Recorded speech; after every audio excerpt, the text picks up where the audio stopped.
Artis Aurel Hermansyah akan melahirkan anak pertamanya dengan Atta Halilintar. Seluruh keluarga sudah tak sabar menanti kehadiran si jabang bayi. Namun baru-baru ini, pernyataan ayah Atta Halilintar, Anoviel Asmid menjadi polemik.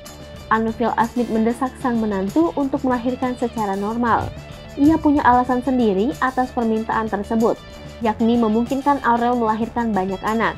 Permintaan itu disampaikan Anoviel Asmid ketika melakukan panggilan video dengan anak dan menantunya.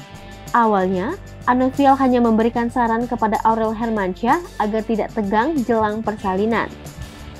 Suami Lenggo Faruk ini pun menyarankan Aurel untuk menonton film yang bisa menenangkan pikirannya.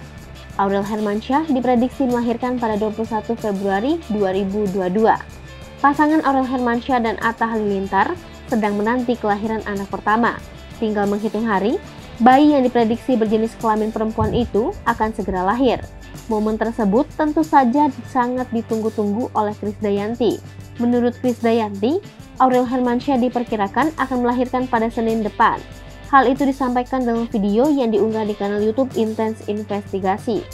Sebagai calon nenek, Krisdayanti pun membantu Aurel untuk menata kamar sang bayi seperti mengatur tempat popok. Tak hanya itu, Krisdayanti juga ikut mengatur sirkulasi udara dan penerangan lampu kamar. Atta Halilintar disebut akan sewa satu lantai rumah sakit saat Aurel Hermansyah melahirkan. Berbagai persiapan sudah dilakukan Atta Halilintar dan Aurel Hermansyah untuk menyambut waktu persalinan tiba. Bahkan, Atta Halilintar disebut akan menyewa satu lantai rumah sakit saat Aurel melahirkan. Namun, putra sulung Gen Halilintar ini membantah kabar tersebut. Hal itu diketahui dalam video yang diunggah di kanal YouTube KH Infotainment. Ia mengatakan hanya akan menyewa beberapa kamar untuk keluarga besarnya.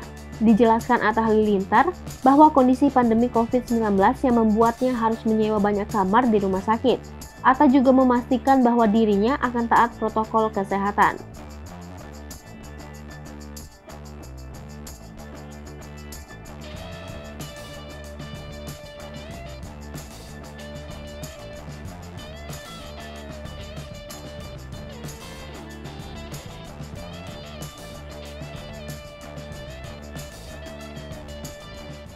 Hai pemirsa Sri Popo TV, jangan lupa komen, like, dan subscribe, serta tonton terus berita-berita terupdate